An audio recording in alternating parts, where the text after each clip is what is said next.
Exit പോളിന്റെ ആവേശത്തിൽ നിന്ന് എക്സാക്ട് പോളിന്റെ റിയാലിറ്റിയിലേക്ക് കേരളം എത്താൻ ഇനി മണിക്കൂറുകൾ മാത്രമേ ഉള്ളൂ. കണക്കുകൾ യാഥാർത്ഥ്യമാകുമെന്ന് ഉറപ്പിച്ച UDF-ഉം നേരിയ ഭൂരിപക്ഷത്തിൽ അധികാരം ലഭിക്കുമെന്ന് ഉറപ്പിച്ച LDF ക്യാമ്പും രംഗത്തുണ്ട്. തൂക്കസഭ നിർണ്ണയിക്കാൻ പാകത്തിന് അക്കൗണ്ട് തുറക്കും എന്ന മോഹമാണ് BJP ക്യാമ്പിനുള്ളത്. കണക്കുകളുടെ കളിയിലും മുൻവിധിയിലും എക്സിറ്റ് പോളിന് പിഴച്ചിട്ടുണ്ടോ? എക്സിറ്റ് പോളിന്റെ പൂർവ്വകാല ചരിത്രത്തിലേക്ക്.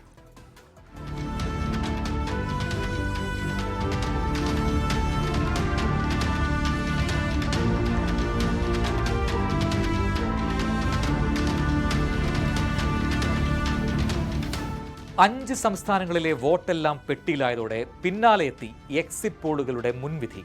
71 എന്ന മാജിക്കൽ നമ്പറും കടന്ന് UDF ക്യാമ്പിന്റെ വിജയം എക്സിറ്റ് പോളുകളുടെ കണക്കിൽ നിരന്നപ്പോൾ കേരളത്തിൽ UDF ക്യാമ്പ് ആവേശത്തിലായി. പുറത്തു വന്നതിൽ 9 എക്സിറ്റ് പോളുകളും UDF തിരിച്ചുവരും എന്ന് അടിവരയിടുന്നു. എന്നാൽ എക്സിറ്റ് പോളുകൾ പാളിയ ചരിത്രം ഓർമ്മിപ്പിച്ചും കണക്കിലെ UDF-ന്റെ നേരിയ ഭൂരിപക്ഷം ചൂണ്ടിക്കാട്ടിയും LDF പ്രതീക്ഷ നിലനിർത്തി. കണക്കുകൾ പരിശോധിച്ചാൽ എക്സിറ്റ് പോളുകൾ ശരിയായ ചരിത്രമാണ് ഏറെയും. 2021 നിയമസഭാ തെരഞ്ഞെടുപ്പ് ഫലത്തിന് മുന്നോടിയായി വന്ന എക്സിറ്റ് പോൾ പ്രവചനങ്ങൾ അത് ശരിവെക്കുന്നുണ്ട്.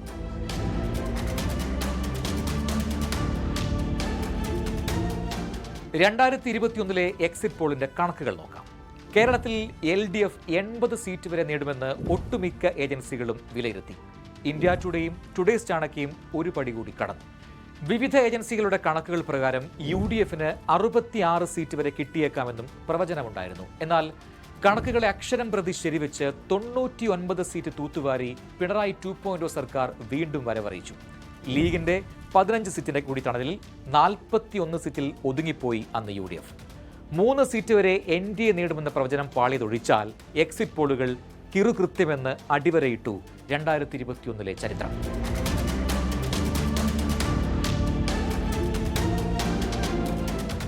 കണക്കുകളെ തള്ളി തുടർഭരണം കാത്തിരിക്കുന്ന LDF-ന് ആശ്വസിക്കാൻ ഉത്തരേന്ത്യയിലേക്ക് നോക്കേണ്ടി വരും.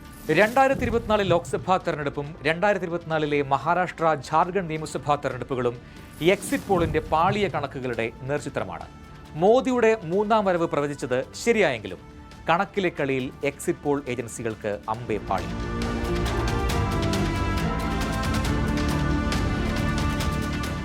NDAയ്ക്ക് 350-ന് മുകളിൽ സീറ്റുകൾ ലഭിക്കുമെന്നും BJP കഴിഞ്ഞ തവണത്തേക്കാൾ സീറ്റ് നേടുമെന്നുമായിരുന്നു ഭൂരിഭാഗം പ്രവചനങ്ങളും.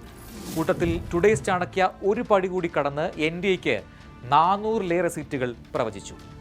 India today, axis my India, India TV, CNX എന്നിവരാകട്ടെ NDA 380-ലേറെ സീറ്റുകളെന്ന് കണക്ക് നിരത്തി.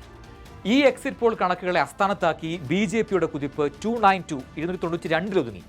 NDAയ്ക്ക് 281 മുതൽ 350 വരെ സീറ്റും BJPക്ക് 248 മുതൽ 298 സീറ്റും പ്രവചിച്ച ദൈനിക് ഭാസ്കറിന്റെ സർവേയാണ് യാഥാർത്ഥ്യത്തോട് അല്പമെങ്കിലും നീതി പുലർത്തിയത്.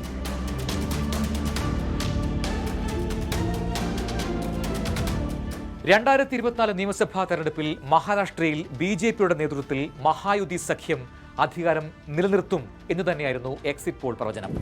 8 സർവേകളിൽ 5ഉം NDAയ്ക്ക് ഭൂരിപക്ഷം പ്രവചിച്ചു. എന്നാൽ 2 സർവേകൾ കോൺഗ്രസ് നേതൃത്വത്തിലുള്ള മഹാവികാസ് അഘാഡിക്ക് മുൻതൂക്കം പ്രവചിച്ചു.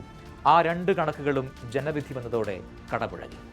2024 ജാർഖണ്ഡ് നിയമസഭാ തെരഞ്ഞെടുപ്പിൽ NDAയ്ക്ക് നേരിയ മുൻതൂക്കമുണ്ടെന്നായിരുന്നു എക്സിറ്റ് പോൾ. എന്നാൽ 3-2 ഭൂരിപക്ഷവുമായി ജാർഖണ്ഡിൽ ഇന്ത്യ സഖ്യം ഭരണ തുടർച്ച നേടി. 81-ൽ 56 സീറ്റും സഖ്യം നേടി.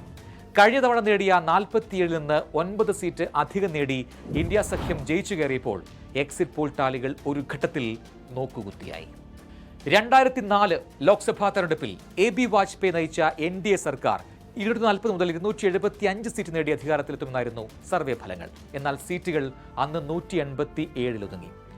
UPA സർക്കാർ അധികാരത്തിലെത്തുകയും ചെയ്തു. 2015-ലെ ബീഹാർ, ഡൽഹി അസംബ്ലി തെരഞ്ഞെടുപ്പുകൾ, 2017-ലെ UP, 2022-ലെ പഞ്ചാബ്, 2023-ലെ ഛത്തീസ്ഗഡ് തുടങ്ങി എണ്ണം പറഞ്ഞ തെരഞ്ഞെടുപ്പുകളുടെ ചരിത്രത്തിൽ പാളിപ്പോയ എക്സിറ്റ് പോളുകളുടെ കണക്കുകൾ ഒളിമങ്ങാതെ കിടപ്പുമുണ്ട്.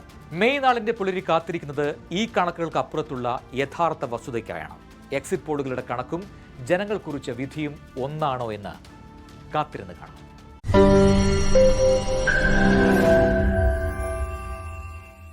ലോകത്തെവിടെയായാലും ഏത് സമയത്തും 24 വാർത്തകളും ഓഗ്മെന്റഡ് റിയാലിറ്റി പാക്കേജുകളും എക്സ്പ്ലെയിനറുകളും വിശദമായി കാണാൻ ഞങ്ങളുടെ YouTube ചാനൽ നിങ്ങൾക്ക് സബ്സ്ക്രൈബ് ചെയ്യാം.